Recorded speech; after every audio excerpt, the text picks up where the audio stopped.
All right, welcome everyone. We're back again with the Good Brothers podcast.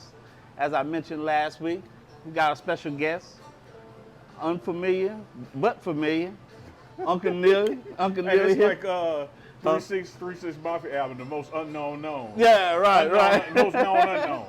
Yeah. Right. That was a banging album. Yeah, Uncle Neely here, better known as C. Darryl Neely, of the Pregame show here in the shop, enjoying another Good Brothers podcast. Today we had you in town. We're going to talk a little bit about the transport portal. I let everybody know last week that you'll be here to talk about some things. Yeah. And since this has kind of been the topic online and things like that lately, I thought you would be a good person to have to speak about it. Because one thing I found out, I will start with this. One thing I found out is that during this time, with the internet and everything like that, people who are college basketball fans never understood the business of college football. I said basketball, the business of college football. And I thought this is a good opportunity. Let's talk what's real, what might need to change, or what direction we might be looking in as, people who are involved in the sport or like the sport, and have young people coming behind us that look for us for advice and how to handle certain things. When it comes to the transfer portal, that is. Yeah, so it's a bunch of ways to attack it. Right. Let me start 30,000 foot. Right. I'm all for it. Oh, without a doubt. I'm all for freedom of choice. Mm-hmm. I'm all for student athletes. If we're going to emphasize the student portion, Right. student athletes should be treated just like students. Students get to transfer Sure. without there being punitive measures to it. So if I'm at Mississippi State majoring in chemistry and I want to transfer to Alcorn and major in ag, you just work out the hours that are going to transfer. There's no Right. you can't do that. So I'm all for it. Right. I'm all for the transfer portal. Now, having said that, because it is so new, Right. and we're discovering problems along the way, Right. I know in the months, years to come, there are going to be changes to it. Right. Because right now what you have is a system of, are we going to see how this works? Right. And then there's going to be some enhancements to it, or some things that are clawbacks on it. But in the overall spirit of it, I'm all for college students getting to choose. Now, what happens is fans get involved. And Right. when somebody leaves you ridicule them and criticize them and Take it say, personal. yeah, they just Take couldn't it tough it out. The transfer portal, they ain't teaching people how to be men, teaching them how to be quitters. But then when you get somebody to come to you, you all for the portal then. Well, look, I'm gonna tell you something I've thought about. Remember one and done in basketball. Mm-hmm. People complained about it when they would say, "Well, hey, you high school, if you want to go pro, you go pro." I have no problem with that. Just like same thing, I have no problem with the transfer portal. But we only talk about the guys that transfer to big schools that we see and we know. Yeah. We don't talk about the guys that don't find nowhere to go. Sure. Same thing with the one and done rule of the NBA. I was all for it. A lot of people was like, no, kids should be able to go pro. And I'm like, you know how many kids would try to go pro and lose their college eligibility? Now, if you had it where you could jump into the league and you still got an opportunity to go back to the school and stuff like that, oh, well then have at it. But that's why I think the transfer portal gonna have to, it's gonna make a few changes that some of these guys that believe they're better than they are, and they're jumping around from school to school because you only get one transfer through the portal. It ultimately be two after COVID. Yeah. You know. You see, all that's still great, and but back to what the point I was trying to make is, we hear the success stories of guys moving to places where they get seen and stuff like that, but we don't hear about the guys that I'm tired of this, I'm gonna jump in the portal and don't really time run out, scholarships run out, and then they don't find nowhere to go. Now, in saying that though, that could be a boom for AA teams, HBCUs, and stuff like that. Yeah. But overall, you got a lot of guys get left out there to win. Let me tell you this, though. It's not my concern. No, it shouldn't be. It shouldn't be. Yeah, I it should hear be. you, and that happens, and that happens to the super majority. Right. Most people are left in the portal. Right. But again, it's freedom of choice. Right. I am allowed to make a choice that I may think is in my best interest that doesn't pan out to be in my best interest. But it was my choice. That's true. And we have a system where, because of what we want as fans, we try to rob young people their choices. Oh, look at him, he's going to be stuck in the portal, nothing going to happen. Well, yeah, I see where you're going with nothing that. was going to happen where he was.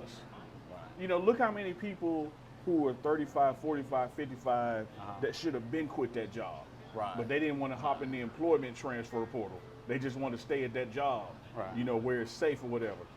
Sometimes, man, you got to take risks. And again, I'm just pro freedom of choice in the portals. Like if these guys or girls for the women athletics Title IX, if they decide that their talents, their culture, their likes, their dislikes, whatever it is that's motivating them to transfer will be better somewhere else, man, God bless them. Even if it doesn't work out. They made the choice and they should be Even in if it. it doesn't work out, man, Press, right. you're an entrepreneur. How many things have you done that didn't work out like you thought it was? Yeah, But the money go down. you're not going to become anti-entrepreneur. No. Just because it didn't work. Because you learn lessons, Yeah. and half the time, shit, you enjoy it. you enjoy it. And I say go for it, man. But another aspect of it is, we saw the list. Colorado was 56, Ole Miss was 33, and so down. I'm gonna put Colorado aside because I don't even understand why people don't understand this. This is a 1-11 team. No, we're gonna put it aside long. Yeah, I mean, it's a 1-11 team. You got to flip that roster. There ain't no, that. But when you're a school like Ole Miss with 33 in this is Lane third year? Should be, yeah. Third year, 33. From a coach's standpoint, how do you look at that? Or some of them guys, it might have been you helped get into the transfer portal. I don't know. So yeah, but how do you look at that? That's about a third of your roster. Which you don't know if these guys are playing or not. So. But here's what we do know. It was 33 of them. Right. Here's what we do know. College football, as long as they got a scoreboard, right, winning matters. Big time. And you have to win in years, right? I mean, you can't, it's like, we won this year, now I can lose a couple. No, you got to win this year. You don't have to. And just because this roster worked this year doesn't mean that's next year's roster. And so when I see an Ole Miss with 33, I don't see any different than Colorado with 50 plus. We're trying to do what it takes to win this year. Right. And some of those guys may not be able to help me this year because I'm looking around in my conference and seeing what moves they made. I got to win. Right. And it's almost like the portal for me is free agency in college. That's exactly in what it is. Exactly. And then scholarships are the salary cap. Right. And so you have to okay, I got this number of scholarships, I got this number of guys going out, this number of guys coming in, and you look at what Coach Prime is doing in Colorado, he's even conserving some of those scholarships because you don't know what's going to develop across the summer. And you don't know who's going to pan out and then stage for next spring and beyond. So you even keep some scholarships in your pocket. Right. Because and that's the one thing that people, when they look at the transfer portal, that needs, a delineation does need to start. They count the total swath. Yeah. Man, some of them guys are walk-ons. Yeah, that's why I'm about to say you didn't know if they hit the field or something like that. So you see 51 leave, but then you go and look at their impact, right? Their playing time, their production when they played, and then you see that it's addition via subtraction. But everybody, looks at, like I said before, man, the fan bases, and I don't care what school it is. You celebrate when the guy comes, you all for the portal. Right. But when the guy leaves, something wrong. What's going on, man? It's funny you say that. We lost another one today. Something must be going wrong. It's funny you say that because one of the guys in Colorado, I know he got on Twitter complaining he couldn't get his practice tape. I said, well, what about your game film? Now, he must have didn't play. Wait. Let's rewind a second. And best wishes to that kid. Yeah, definitely. If I knew his name, I would say his name. I just don't recall it. He was asking for practice tape from before Prime was hired. Oh, yeah. It wasn't even Prime's practice tape. Right. And then, like you said, what did you do in practice that you need to convince another coach to take you? Shouldn't you be looking for game film? Game film. That's what you want to look for, game film. So I don't know what you did in practice that day to make you think no, if I show this to Coach ABC, they'll want me. Yeah. Versus showing my game productivity or my stats. Then here's the other thing. I don't care if you're Colorado, Ole Miss, or whoever is in this list of people with the highest number. The portal is still buyer beware. So without a doubt. It's a used car. Yeah. And so one of the things I love about Coach Prime's approach to it is he does extensive talks with those guys that want to come play for him. See where they at. Why are you in the portal? Yeah, why you leave? What made you get in the portal, good, bad, ugly, no matter what it is, and what makes you think that same thing won't be here? Then he asked, the even deeper questions. name me something in your life that you give 100% effort to outside of football. Because I want to know what you dedicated to. I want to know what you like. Because just because a guy is an all-world defensive end leaving this school doesn't mean he fits organizationally on your roster, even though you like his metrics. Right. And so it ain't just like, oh man, such and so in the portal, somebody go pick him up. These guys have to mesh into a game plan, have to mesh into an organization, to a locker room, and have to be a good fit. Yeah. No, that's without a doubt. You know, look, you know I'm for the portal, especially with what Kim Mulkey doing down there in LSU. So. Oh, man, look, that's what y'all need to be talking about. Yeah, right. Oh, my God. Look, they didn't just built a monster just in like 3 days. Yeah, it's you know, got the girl from man. DePaul, Haley Van Lith. You got Angel Reese coming back. Yeah. You know, you got Floji Johnson coming back. It's unreal, yeah, man. Oh man. So I mean, you know, but let me tell you this about the portal now. If you want to talk about a downside, and let me say, I'm just choosing that word. Right. Ain't no downside in it. Right. But if you want to talk about downside, right. The impact that the portal is having on college juniors. Oh, I'm sorry. Forgive me. The impact that the portal that is having on high school juniors and seniors. Yeah. That's what you need to talk about. Yeah. Because they once upon a time, when you were the top 5 point guard coming out of high school, right, you were the top 5 point guard.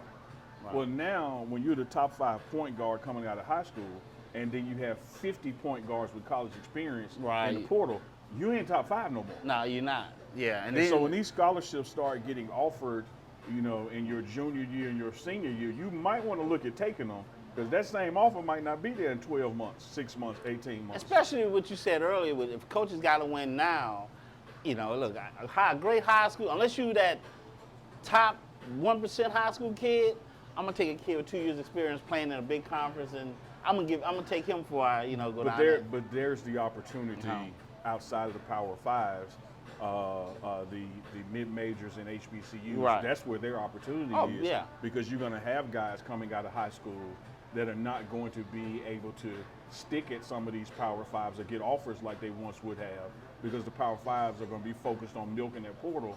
But now you can go to a HBCU, get your weight up, your name up, your stats up. And it's almost like here in Mississippi, for whatever reasons, the HBCUs would ignore the JUCOs historically. Right.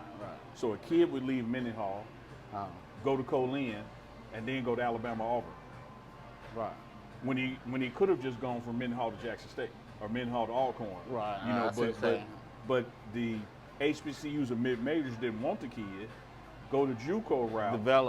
Develop and ball out at Colin or Northwest. Next thing you know, all the Power Fives want him, and then he goes there. Right. Yeah. Speak going back to the high school kid and the kid that's, you know, a junior somewhere. One of the things I thought with the transfer portal first hit, I said, what you're going to see now is those 4 and 5 star guys who go Power 5, end up on special teams, do that for 2 years, and he thinks, hey, man, I got to get on the field somewhere. Somewhere, yeah. Yeah, so that's when I think, so the recruiting process don't stop now. Oh, no. So the recruiting process now, even when you got, because even like we talked about Kim Mulkey, that I knew Haley Van Lee had a shot at LSU. Wait, time out, Chris. Time out. It's a little deeper than that. The recruiting process does not stop. Externally or internally, you have to re-recruit your current team. Oh yeah, that's true. Yeah. So like, you want to use Mulkey as an example, LSU. She got to sit down with Reese and convince her to stay. Yeah. You know, because you can go do the same thing somewhere else. Yeah. You know, you have to re-recruit who you want inside, and then re-recruit who you want from the outside. Yeah. But it is a 24/7, 365 process now, because of competition benefits the consumer, economic principle, and now there's so much competition out there in the portal. What's the timeline? I forgot what the timeline is. Oh man, don't make me laugh. If I I'm could Google it real quick, I'd show you. There are windows to it. Yeah, because what I was thinking about is, like, you know, since we were talking about LSU football, basketball for women's basketball, when, you know, Haley Van Lee jumped in the portal, the first thing I said was, oh man, she got a shot coming to LSU. I think I was sitting there telling John and them that. We were talking about it, and I was like, you know, she jumped in the portal because she was already going to LSU. Oh yeah, because you saw what she said. Yeah. Nobody contact me. Yeah, like right. When people go to the portal, like they got to show. Oh yeah, you know. They got to show. Well, you know, but I brought it up. The reason I brought it up is because when she decided to go to Louisville, it was Louisville and Baylor. Mulkey was recruiting at Exactly, Bill. yeah. So like, go back to what you were saying. It's true. You keeping those relationships with family and friends and things like that. Yeah, man. There, once upon a time, people chose colleges for the college. Wow.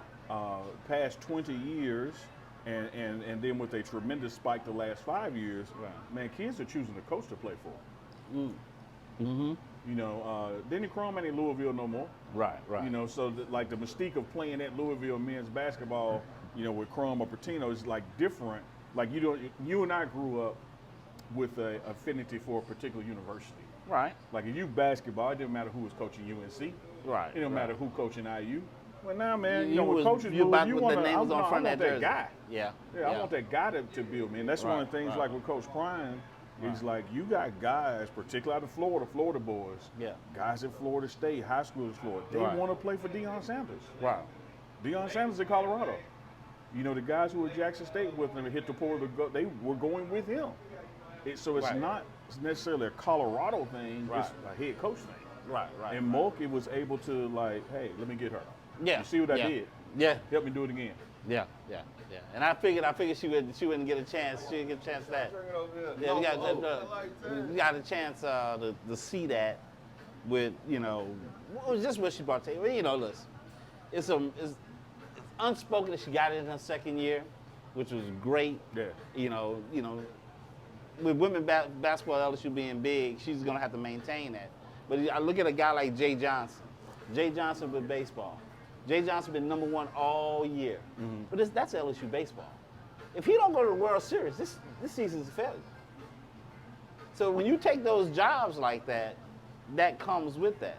So but see, just go back, take that to Colorado, being that was a 1-11 team when I was talking about flipping a roster. Yeah. Well, LSU made it to got into the baseball tournament last year. Yeah. In fact, got to a super region. Yeah. Then they lost and they just couldn't take that next step.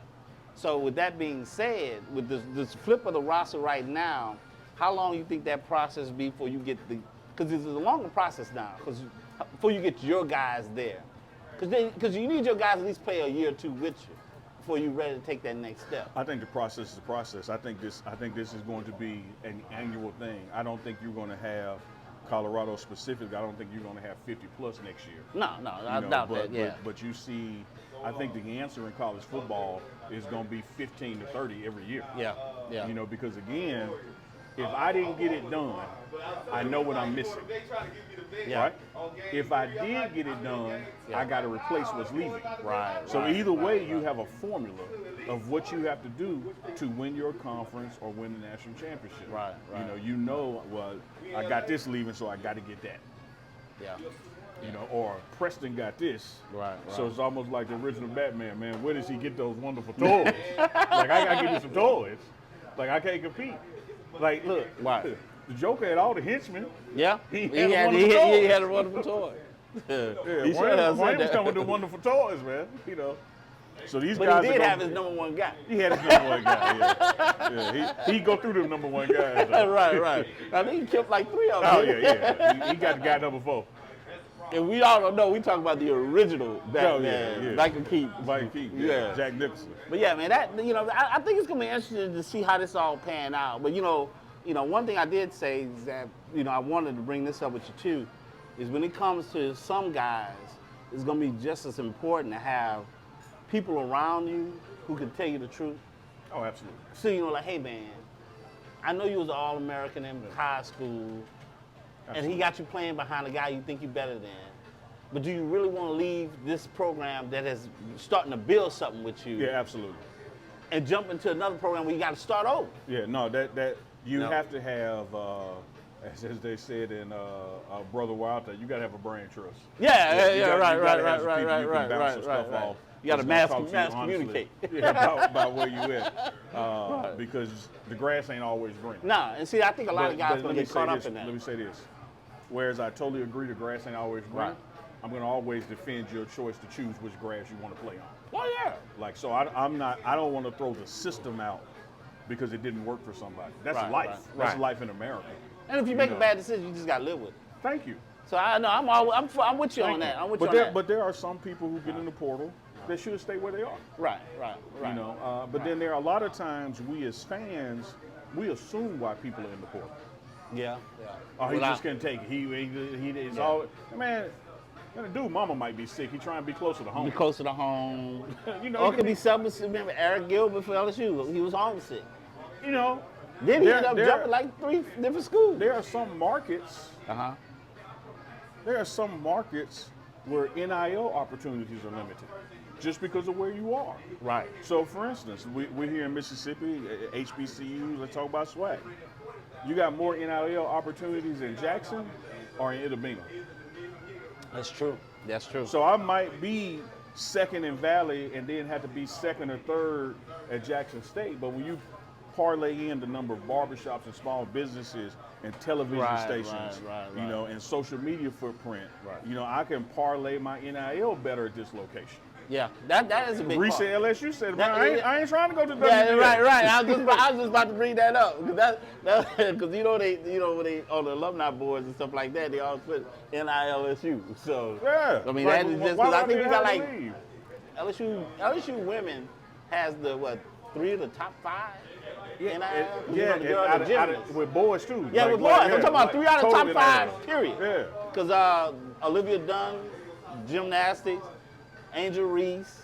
I think Van Fleet was like $500,000, but Flozier was like $800,000. It's a game changer, man. Yeah. You have to make those kind of big. decisions. Yeah, and it's so it's the geographic market footprint of where that school is and where you're from, even, and all that comes into play now. So it's not just necessarily, am I going to be the number 2 running back or not, or the number 1 running what back? Other opportunities? There are other opportunities at stake, including your degree and your path to your degree. Well, and speaking of that, that's why I was talking earlier about having people in your corner.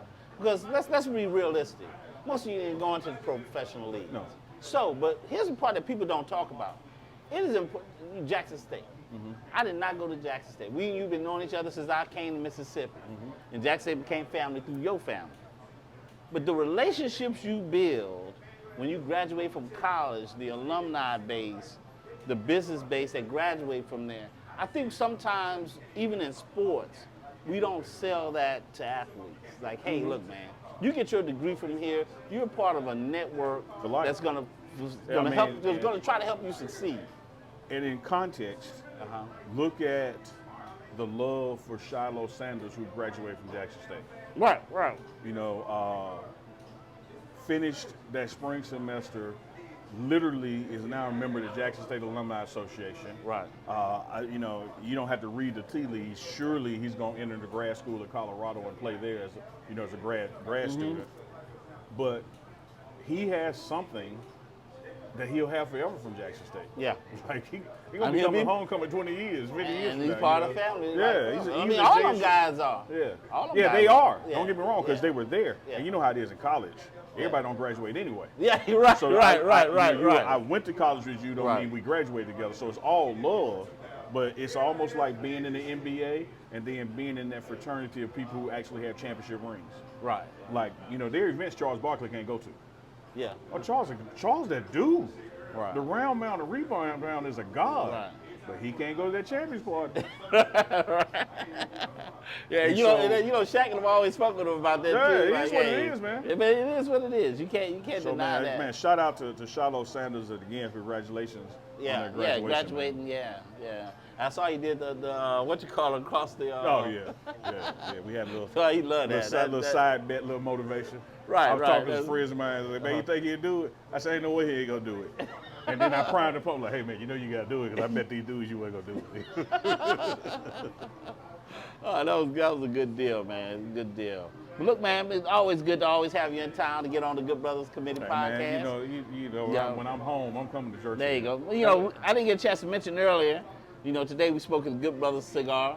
That's only here at Churchill. I'm on Insidious. And Johnny Levi with the Noble Oak. We decided to try this out a little bit today. And Johnny Levi, the paper champion. Let's tell you. You remember you heard that, Johnny, the paper champion. Backstory to folks out there. We all haven't been in the same fantasy football league, you know. I'm perennial top 13 tier. years. Yeah, I'm perennial top tier. Right. Johnny Levi, new guy. Fluke win one time, and now he think he like, now you got to do it multiple times. Right. So he had a fluke paper win one year. Right, you right. know. Well, this year, I mean, Yeah, this it year. actually was the game when the Buffalo player Yeah, the got Buffalo hurt. Bills game. Yeah. ESPN suspended it, and I thought they wouldn't count the game, but they just cut it off right there. So and he was leading, so he ended up winning. But the guy he was playing had 5 Bills playing. Yeah. So it was like you were up, but were you really up? In the words, I'm gonna leave you this, Johnny Levi, because I know you're watching. In the words of Clubber Lang to Rocky, you just a bum fighting other bums. And look, guys, we appreciate you coming out. Remember, always like, subscribe, give us some comments below what you think about the transfer portal, where you see it going, what do you think might need to be changed in it, and let us know, and let's have this conversation about the transfer portal. As always, got my man, Uncle Neely from the Pregame Show, Preston Power, the Good Brothers Committee. Brother Chad still on the road. He'll be back next week. Shout out to Chad. As we give you the show next Friday, talking about whatever. Peace.